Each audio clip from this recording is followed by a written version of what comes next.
Flight of the Space Shuttle Challenger on Mission 51L. The 25th flight of the Space Shuttle program began at 11:38 a.m. Eastern Standard.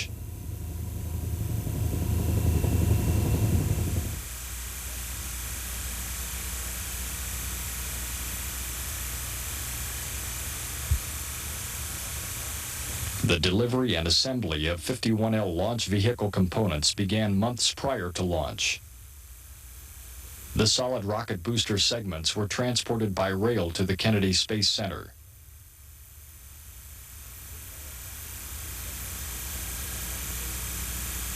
The SRBs were inspected and partially assembled at the rotation, processing, and storage facility.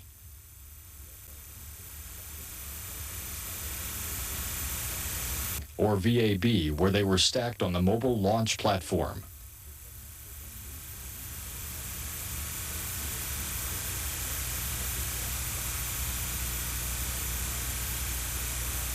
The external tank arrived at KSC by barge and was moved into the VAB, where it was checked out and mated to the stacked solid rocket boosters.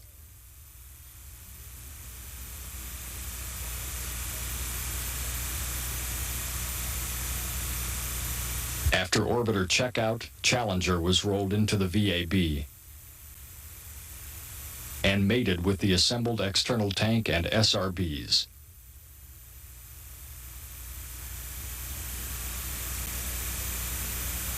The STS-51L vehicle was transported from the VAB to the launch pad on December 22, 1985. At a crawler speed of approximately 1 mile per hour, the journey takes about 6 hours. The launch was rescheduled several times, resulting in the final countdown on January 28, 1986. The weather was forecast to be clear and cold, with temperatures dropping into the low 20s overnight. The fueling of the external tank began at 1:25 a.m. Several water systems were opened slightly and allowed to flow into drains. The drains froze and caused overflows. High wind gusts spread the water over large areas and ice formed. Completed at 21.124 seconds. Normal throttles for most of the flight, 104%.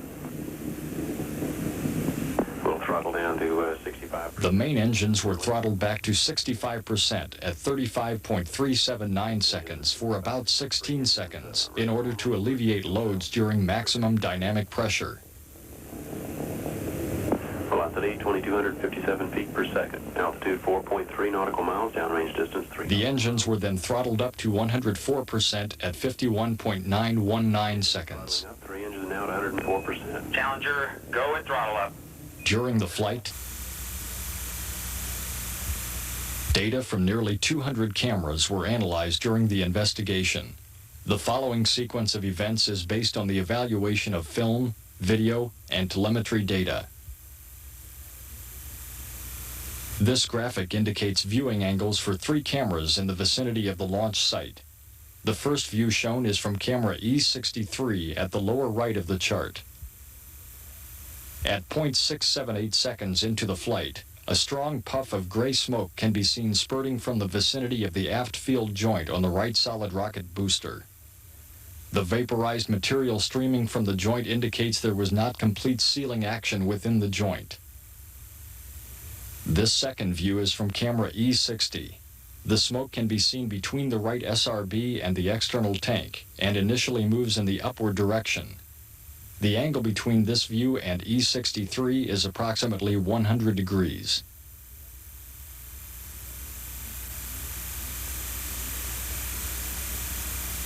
With E60 and E63 side by side, it is clear that when smoke is first visible to camera E60, it is not yet visible to E63. 0.2 seconds later, it becomes visible to E63 and is seen in multiple lobes, or puffs, reaching maximum visibility at about 1.9 seconds. A third, higher resolution camera, D67, was located east of the launch pad. D67 recorded this view of the smoke at approximately the same time of maximum development. Smoke appears to the right side of the SRB only, while normal water condensation vapors appear to the left. This plan shows that none of the cameras directly view the surface of the right SRB in the shaded region of the graphic. Analysis of film from several pad cameras indicated that the smoke came from between 270 and 310 degrees on the circumference of the aft field joint. As indicated on these pre-flight photos, the smoke emerged from just above the strut, between the SRB and ET, at a point along the longitudinal axis near the aft field joint.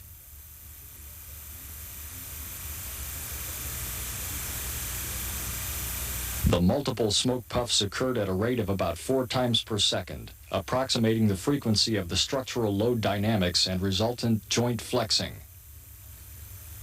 This greatly exaggerated computer animation depicts the flexing of the SRB joint. This flexing increased the gap between the tang and clevis at the location of 2 rubber O-ring seals. Last evidence of smoke above the aft attach ring appears at 2.733 seconds. The last indication of smoke dispersing below the aft dome appears at 3.375 seconds. Film records of the assembly of the solid rocket booster prior to mating of the booster segments at the aft field joint show the O-rings installed in the grease clevis grooves. A subtle variation was detected, but through computer enhancement was determined to be a shadow caused by irregularities in the grease. No evidence of O-ring defects was observed in any of the stacking photography. The facility gaseous hydrogen vent arm was not captured after retraction at launch.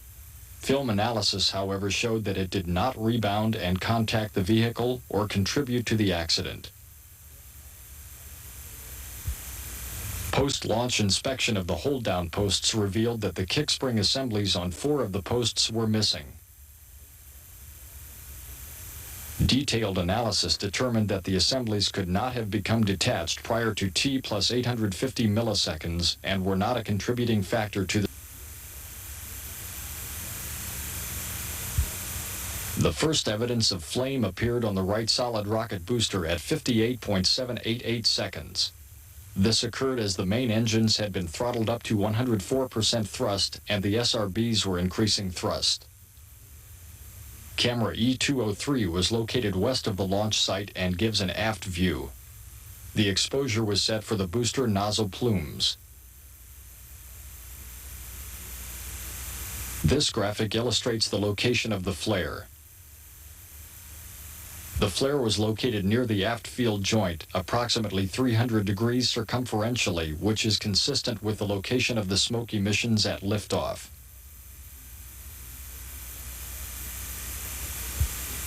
Within half a second, the flame had grown into a continuous and well-defined plume. At about the same time, telemetry showed a divergence in chamber pressures between the right and left SRBs. Pressure in the right SRB chamber was lower as a result of the growing leak. The plume is seen here impinging directly onto the surface of the external tank and the lower aft strut at 60.248 seconds. At about 62 seconds, the control system elements began to respond to the forces caused by the plume. As recorded on E207 and E204, the first visual indication that the anomalous plume penetrated the external tank was seen at 64.66 seconds as an abrupt change in the shape and color of the plume. This is an indication of hydrogen leaking from the external tank. At 64.705 seconds, a bright sustained glow developed between the orbiter and the external tank. Slight changes in the hydrogen tank pressure telemetry data confirmed the leak 2.2 seconds later at 66.8 seconds, when the LH2 tank pressurization system could no longer maintain its normal repressurization rate. At 72.6 seconds, the LH2 tank pressure could no longer be maintained, indicating that the leak path had significantly increased and was growing rapidly. At 72.2 seconds, the guidance system showed that right SRB motion diverged from the orbiter and left SRB, indicating that the lower ET SRB strut was severed or pulled loose. During this time frame, exaggerated steering commands and control system responses registered in telemetry data. At approximately 73 seconds, both liquid hydrogen and liquid oxygen pressure to the main engines showed a significant drop. This was followed at 73.124 seconds by the appearance of a circumferential white pattern around the ET aft region, suggesting LH2 tank structural failure. 13 milliseconds later, at 73.137 seconds, vapor was observed at the inner tank, indicative of the liquid oxygen tank failing. This can be attributed to abnormal loads induced by either the right SRB rotation at the forward attach point or the propulsive forces created by the LH2 tank aft bulkhead failure, probably both. Within milliseconds, liquid oxygen was observed streaming along the external tank. At 73.191 seconds, a flash was observed between the ET and orbiter that was immediately followed by the start of total vehicle breakup at 73.213 seconds. During the next 100 milliseconds, additional flashes occur in the SRB forward attach area. As the ET broke up, the released fluids vaporized rapidly, producing an expanding cloud of gases, vapors, and cryogenic fluid with embedded debris and localized combustion of mixed gases. No shock wave or other evidence of a violent explosion was detected in the imagery.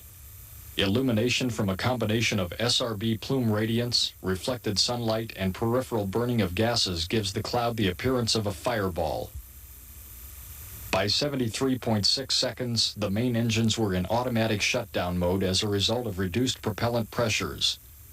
The last telemetry from Challenger was received 73.618 seconds after launch. The actual vehicle breakup was essentially obscured from view by the vapor cloud which abruptly enveloped the vehicle. Hundreds of fragments were noted exiting the ET cloud. Those identified included the shuttle main engines, the left wing, crew cabin, and both SRBs. Approximately 1 second after initial breakup, film showed the front segment of the orbiter emerging from the cloud. The nose, crew cabin, and a portion of the cargo bay make up the orbiter in this view. Nitrogen tetroxide oxidizer from the forward reaction control system provided a distinctive orange-brown color to the cloud. By 74.578 seconds, a yellow cloud or flash was visible near the orbiter nose segment.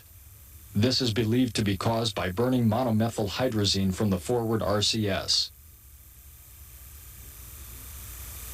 The flash reaction from the RCS propellants abated, revealing separation of the nose section from the crew cabin. Less than a quarter of a second later, the crew cabin was noted to be severed from the cargo bay. Igniting of propellant discharge continued to be observed from the forward RCS.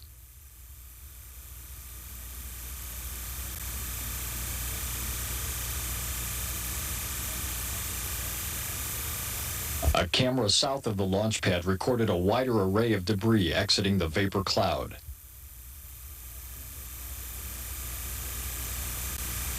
The initial emergence of the crew cabin from this perspective was at 75.237 seconds.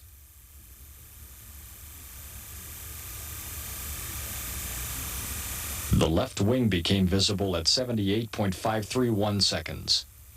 The main engines and crew cabin are also identifiable. After 10 seconds, the crew cabin was seen again with the front end and top of the cabin visible. As the subject moved further away and dropped lower on the horizon, the quality of the image for visual analysis deteriorated rapidly. Long field joint. This confirmed the location of the plume along the longitudinal axis of the SRB. The separated nose cap and deployed drogue parachute are identified at approximately 76.4 seconds.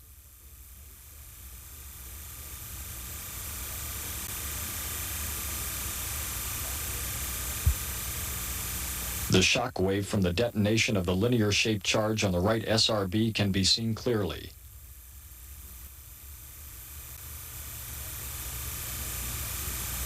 At approximately 37 seconds, Challenger had encountered the first of several expected high-altitude wind shear conditions, which lasted until about 64 seconds. These wind shears are best illustrated by the effect on the booster exhaust trails.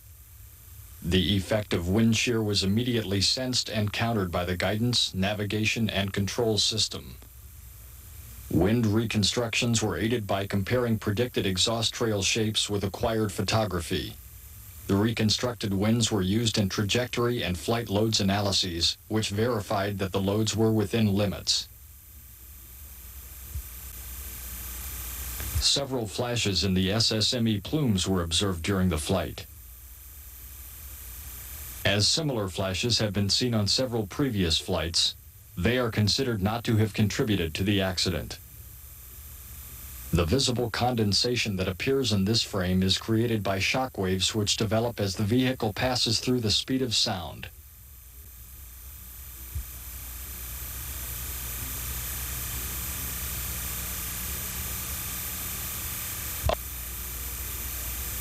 "45% of the orbiter itself was recovered. The debris confirmed that the orbiter and its payloads did not contribute to the cause of the accident and that the orbiter breakup was a result of aerodynamic effects rather than explosive effects. Shown here are parts of the orbiter forward fuselage structure, which surrounds the crew cabin.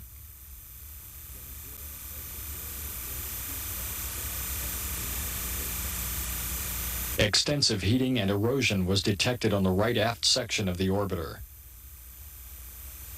The paint was scorched and blackened on the right side of the aft fuselage. Thermal distress was apparent on the right rudder speed brake, while the left showed little effect.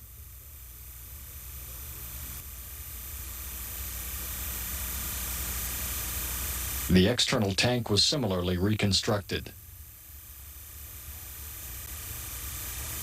25% of the liquid hydrogen tank, 80% of the inner tank, and 5% of the liquid oxygen tank was recovered.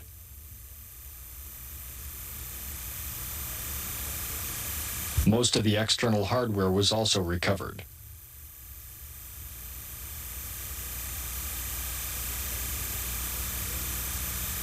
The nose cap sustained very little damage. In general, the recovered pieces were quite large. The spray-on foam insulation exhibited varying degrees of thermal effects from extreme charring to practically no effect.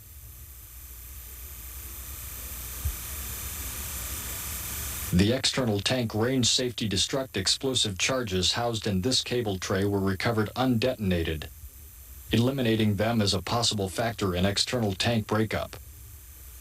Resulted from the sudden loss of liquid hydrogen from the aft section of the tank. This shearing failure of the forward attachment fitting with the right SRB was caused by the booster's rotation after the aft strut area failed.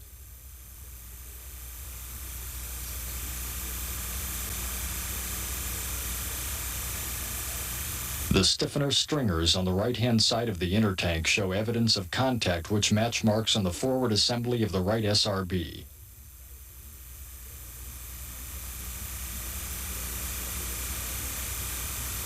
A section of the ring frame and a section of the aft dome from the lower strut attachment area was recovered in one piece. The lower strut attachment fitting had been pulled away. The effects of the anomalous SRB plume can be seen on the external tank, excluding an area which was shielded by the strut and attachment fitting. Approximately 50% of solid rocket booster hardware was recovered. An ordnance storage facility was used to house the motor case pieces, as some contained unburned propellant. Marks seen on the right SRB frustrum match the contact area shown previously on the ET inner tank stringers.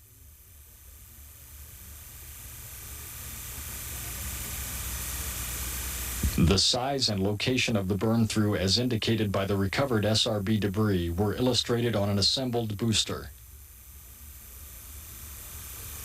The aft center section of the joint shows a large hole centered at the 307-degree circumferential position.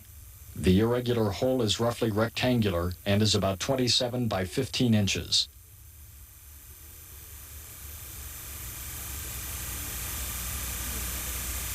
The steel case material showed evidence of hot gas erosion caused by combustion products flowing through the opening. The aft section of the right SRB showed a hole approximately 33 by 21 inches. The burned surface extended into the aft attached strut region. The exterior surface of the aft case featured a large heat-affected area. The shape and location of this heat spot indicates an impingement from the escaping gases. There was a small burn-through in the case wall which appeared to have penetrated from the outside in. This was due to the impingement of hot gases from the anomalous plume. The hole in the solid rocket booster segments was the result of the joint leakage on the right-hand SRB, which was determined to be the cause of the accident.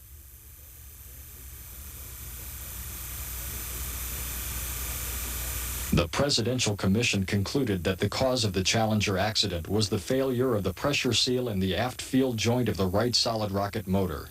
The failure was due to a faulty design, rendering the seal unacceptably sensitive to a number of factors. Those factors include the effects of temperature, physical dimensions, the character of materials, the effects of reuse and processing, and the reaction of the joint to dynamic loading. More detailed analyses are contained in Volume 3 of the report of the Presidential Commission on the Space Shuttle Challenger accident.